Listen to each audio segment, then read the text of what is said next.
now we are starting to live ancient history, and we are starting, or I'm starting, to take you by the hand and lead you not only to the present, but also to the future. And to understand where history is taking us, this map is the key to it, and please try to remember it. If you recall the layout of the landing corridor from Mount Ararat this way, and Jerusalem as Mission Control Center, the spaceport, the Giza Pyramids, and the place in Lebanon called Baalbek today. These are the 4 space-related sites that if you keep them in mind, you understand what happened afterwards, what happened in recent times, and what the present conflict is all about. When the dust, let's use that expression, the dust of the nuclear explosion and the demise of Sumer settled, several hundred years later, when perhaps passage was possible again after the use of nuclear weapons here, a major event took place. It is called the Exodus of the Israelites from Egypt. And the Bible says that after about 400 years, God remembered. He said, oh, by the way, I forgot all about those people. There was this guy, Abraham, and I promised him a certain land, the promised land. I made a covenant with him. And then I forgot all about it. But now it's time to fulfill my promises. And the Israelites left Egypt, and I didn't write it yet in any of my books, but I can tell you now that if I ever do, I will tell you that the starting point of the Exodus was the Sphinx, because the Sphinx gazes precisely along the 30th parallel towards the spaceport.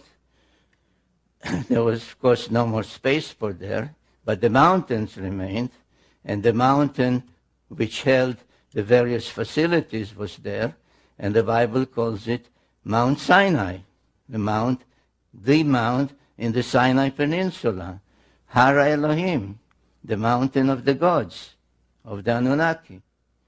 So they were sent here on this Exodus to resume the relationship, the commandments, etc., which required for them to proceed to accept all the moral teachings of the Sumerians. I think in my very first book, The 12th Planet, when I talk about the Sumerian law codes, I say everybody, most people know about all the ancient law codes. Hammurabi, the Babylonian king, his law code, which is on a stone block in the Louvre in Paris, is a code of crime and punishment. It says, if you did this, that's your punishment.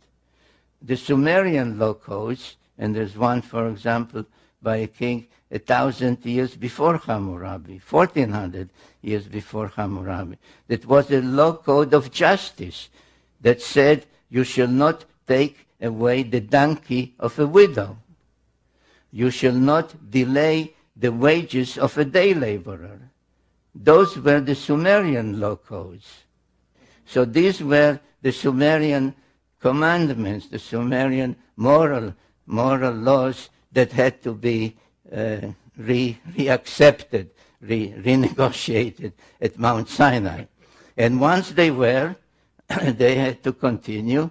There was difficulty in going straight. They went around, but anyway, finally they got to Jerusalem. And what did they do once they got to Jerusalem? They built the temple to Yahweh on a platform that existed there. And if you have not done it yet, I urge you to go to Jerusalem, because along the western wall, this of course doesn't exist anymore. This is now replaced by a Muslim structure. Along this western wall, just as along the western wall in Baalbek, in the landing place of Gilgamesh. And this is an aerial photograph. This is the area that's called the Temple Mountain. And this is where the temple stood, and the Holy of Holies, and the Ark of the Covenant. Interestingly enough, that I noticed when I was there and when looking at there are trees everywhere, but not here. Nothing grows here. So this is the western wall, and an opening was made along the western wall after being blocked for thousands of years.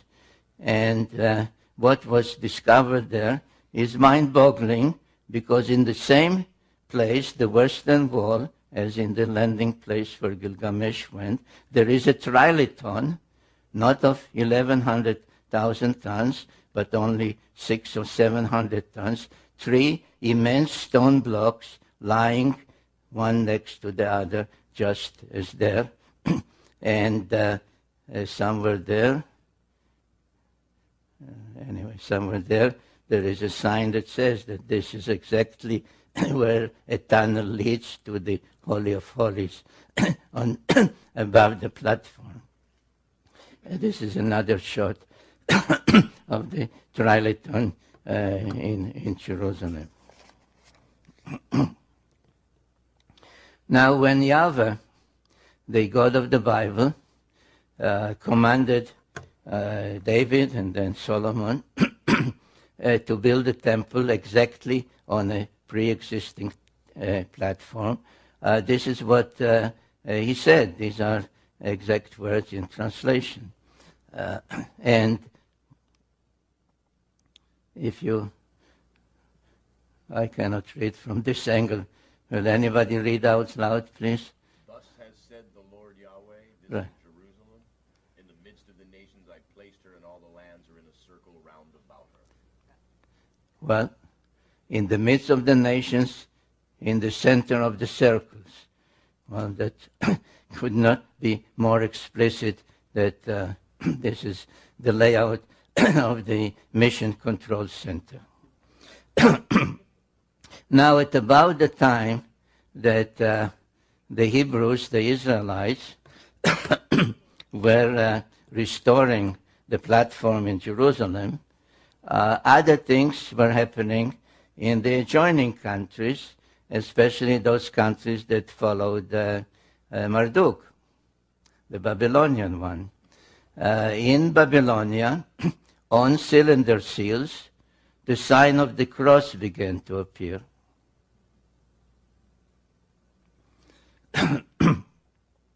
In Assyria, the kings began to wear the sign of the cross on their chest. The same happened in Egypt. Now, these are all from around 1000 BC, 900 BC, 800 BC, 700 BC. Now, what does it mean? What does it signify? Well, the sign of the cross, it may come as a surprise to my Christian friends. The sign of the cross is not a new sign, and not a sign developed or invented at the time of Jesus. This is a very ancient Sumerian sign